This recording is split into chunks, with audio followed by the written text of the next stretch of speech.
do some Q&A, tell some stories. He was in Speed and Twister, and if you watch Succession over there on HBO, awesome show that just wrapped. So Alan Ruck is back Friday, May 3rd at the Agora. You can go to axs.com for the details. You get my last pair this week. Good luck. Caller 10. These are yours.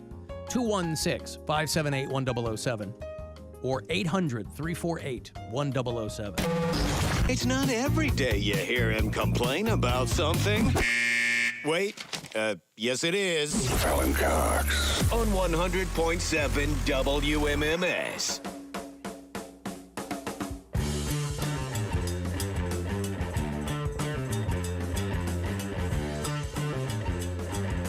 Germany has a stigma for being evil. But if you check history, Italy fought right alongside Germany during World War II. But we have no stigma for evil. And do you guys know why? It's because we have fantastic food. We get away with a lot of shit because of our food. Because after the war, Italy was celebrating with the Allies. And the Allies stopped and they're like, what are you doing, Italy? Weren't you fighting right alongside Germany, doing a lot of evil shit? Italy was like, whoa, maybe. But why don't you try some of this chicken cacciatore? Huh? See how evil that is. My mother's got a baked ziti in the oven. We could talk after that, and then everybody's too tired. Carbs are the real evil. There's Mike Vecchione, who is really onto something there. You are really, really onto something there with the food. Yes. I don't know that anybody has ever broken out World War II in a culinary fashion that makes it work like that. Germany does get blamed, and it's because their food is god-awful. Yeah. You know, our food is great. Italians, I'm saying, are Italian-American. I'm an Italian-American for the listeners. Vecchione's not Irish? Vecchione is not Irish. Not German? And, not German, yeah. I thought you were Asian. But we win it back with our food. Any of the wrongs that we do, any of the atrocities that we've committed, we win back with a big ziti. Yeah. It is really good, boys. But no F and Z. Really. Mike's doing the weekend at Hilarities, 2 shows tonight and tomorrow night. Born in Youngstown, but you didn't grow up there, right? You just popped out in Youngstown and then I split. popped out at St. Elizabeth's Hospital, C-section, coward's birth. That's how I was born. Right? I was 13 pounds. I was an emergency C-section. Wow. Kenner Army Hospital in That's Fort Lee, awesome. Virginia. Yeah. C-section tops just regular C-section. I got my dad out of Vietnam. Oh, wow. Yeah. That's what you were doing stuff before you were born. Before. I'm in high school. I'm like, let me have the keys God. to the car, man. You wouldn't be here if it wasn't for me, right? Your resume. Yeah. Your resume speaks but the for coward's itself. birth, you joke, but I mean, you don't get squeezed. No. Right? You got a gorgeous melon. Yeah. You don't destroy your mother. Right. You know, you're doing people favors right before. And no, so St. Elizabeth's Hospital, and then I lived in the Youngstown area until 2nd grade. We moved to Florida, and then until 7th grade, and then moved back to the Mahoning Valley. Oh, yeah? 8th and 9th grade. Cultural whiplash. Back. Yeah. Between Ohio and Florida. Yeah. Well, we always call Ohio the Florida of the North and vice versa. You know. But I got to tell you, though, I mean, where did you live in Florida? Where did you? Boca Raton. Boca Raton. Yeah. Is that's on the ocean side? Yeah, that's on the East Coast. We were in Orlando a couple of weeks ago for my daughter's spring break or whatever. And obviously everybody makes fun of Florida, and it kind of is the Wild West down there. Right. But you get it. Like, you can tell people, oh, Miami's going to be underwater in a couple of years because of climate change, you know, however people fall in that spectrum. But then you go down there and you're like, I get it. It's not stopping people from going down there. People love it. You know, people keep moving to Phoenix, but Phoenix, like, has no water. No. So you go, what are you thinking? Florida. You can make fun of it all you want. You go down there and you're like, I get it. It's fantastic. It's fun. I really do love fun. it. And Phoenix, by the way, I was there like last year during the summer. It was during that streak where it was 120 degrees for like 11 straight days. You can't go outside. I mean, it was brutal. It was like, and I played football in South Florida. Right. And it was like, there's nothing like this. You walk out, it's like, it feels like opening an oven. Yes. It was really something. So Florida's much better than Phoenix is what I'm saying. Well, that's what they're like, well, but it's dry. Yeah. We were in Sedona for vacation a couple years ago, and it is really nice, but it's like you're standing behind the exhaust pipe of a truck all day long. Yeah. Yeah. Well, it is a desert, so I mean, it really it's is. as advertised. It's a desert. We told you it was a desert, and now you're complaining that the heat. The water is out. Yeah, or but whatever. Florida is great. I mean, I love the people, and the people are wacky, but it's entertaining. It really And is. that's it, and as you go through life, whether you're in any kind of performance-based job or whatever, you got to find entertainment in life. You really do, because I like the fact that a gator attack can happen at any time. Uh-huh. You know what I mean? That keeps everybody kind of honest. Yeah. I would say. Well, we were talking about some story a couple of weeks ago where this business had a gator just living behind it. Yeah. Right? Just living The on gator people became that an come by. American, is what it did. Yeah. I love it. So did you come up in New York comedy then? I mean, how did you? I started in. So I graduated from high school in South Florida, and then Yeah. went to Penn State University. Oh, so you started in Philly then? Yeah, I started Yeah. in Philly, Okay. and then so I did like three and a half years in Philly. And the advice that I got at that time from older comics was, do your little time at your club, move to New York or LA. Right. And so I So Mary did.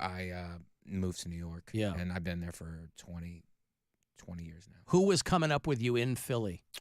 I came up at the same time as Joe DeRosa. Yeah. Okay. So we were at the same place.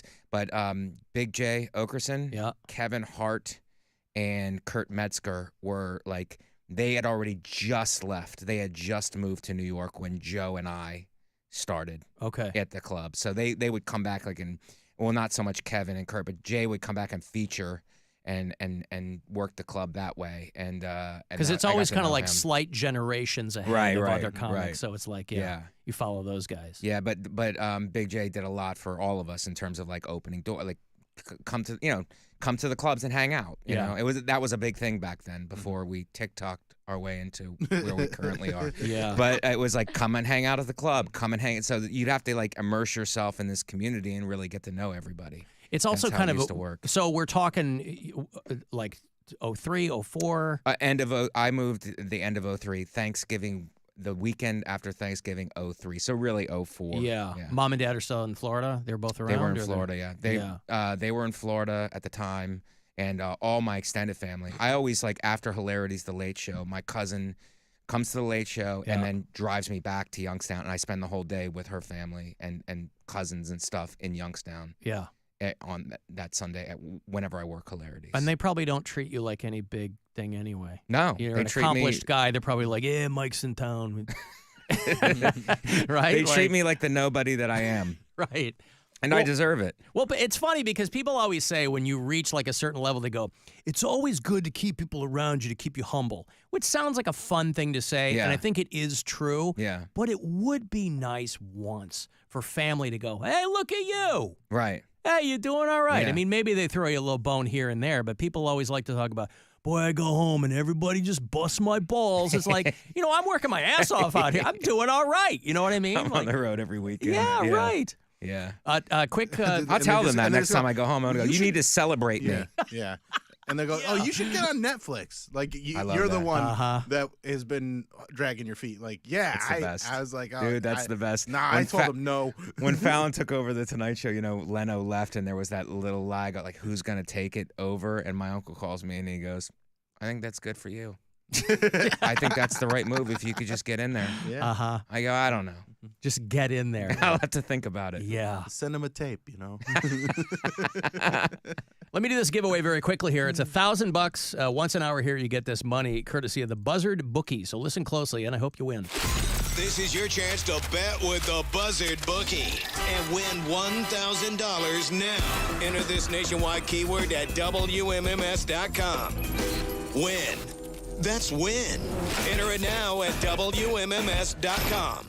If you were to see Mike Vecchione and I standing side by side, it would never occur to you that we were both accomplished high school wrestlers. Yes. And did you wrestle in college too? I wrestled for a year in college. I did 2 years in college. Got yeah. beat up. Got beat Yeah. up pretty good. Realized that I wasn't.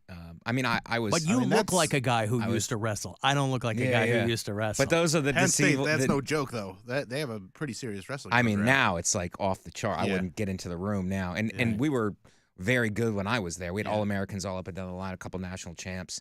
But it's at the college level, after my first year, I was going to come back and do it again. But the last time I was like, I can't justify doing this amount of work. Right. It's just insane. Right. And I had literally no chance of starting. Did you care about college? What were you studying, or were you at that point like you kind of dipping your toe into this and then going, I think this is what I want to? I loved like the philosophy classes. Yeah. I thought those were great, but That's like what from I a studied. practical standpoint, I was like, what am I actually going to do with this? You know what I mean? Like, I need something practical. Like Practical. stand-up comedy. Yes, would stand-up. say. No, but a lot of really good, in my experience, a lot of people who are really good joke writers, comedy writers, you find out they studied philosophy, Right, history, right. things like that. You Yeah. know, that you're not going to go off and be a teacher because Right. that's essentially what you'd be relegated to. Yes. But within what you do, it really gives you kind of an interesting palette to pull things from. You know, the ZD Germany, Yeah, Italy joke. absolutely. It's a great joke, you know. It's I was a criminal justice major actually, but in retrospect, I was like, because it was very interesting to me, the justice, because the goal was like, oh, I'll go to law school. Because that's everybody's, thing. It's like, who makes money? Well, lawyers make money. Yeah. Doctors make money. So if you can't go the doctor route, you go the lawyer route. And that was the mindset back when I came out. That's before the tech boom and all that other stuff, yeah. entrepreneurs and stuff. So that was my mindset, but I didn't get into any law schools, and then I had to reassess. You And took the LSAT, though? Took the LSAT Yeah. and scored just slow enough not to get in Yeah. to any law schools. So that's why, like, my mom's old now. My sister has power of attorney, and I'm like, I want that. I never got into law school. And I Right, have a power attorney. of- it So it's sounds gone- great. Oh my God, I want Yeah. the power of an attorney. I would just tell my mom to do something. She didn't like it. You're sued. I'll sue you. I'll Yeah. take you to court. Sir, it's not power of an attorney, it's power of attorney. Yeah, but I'll be the guy. I'll be, yeah. love having it's the like a power. loophole. Yes. Power of attorney. Power of attorney. And my sister is like a therapist. She's a doctor. Yeah. So I go, you get to be a doctor and a lawyer? Yeah. You get to be doctor and power of attorney. Can I have power? Doubling up. Yeah. Right. Come on. It's like catch Yeah. me if you can. Don't hog all of it. Mike Vecchione is at Hilarities, not the hockey player Mike Vecchione. No, there's a hockey player, Mike Vecchione. There's a district attorney, Mike Vecchione, Yeah. who used to prosecute mob guys in New York. And I was like, all that I have to do is one of these guys has to get out and have a grudge. Shoot and then you on kill the wrong stage. Mike Vecchione. Yeah. There's a guy at And- the Smithsonian, too, I think. One of these, like, science guys named Yeah, Mike there's a Vecchione. marine biologist. I'm actually the least successful Mike Vecchione. Oh. Yeah. But I bet they don't have power of attorney, do they? They don't have power You of are going to have the power of an attorney. Mike's doing 2 shows tonight and tomorrow night at Hilarities. Comic Mike V on Instagram.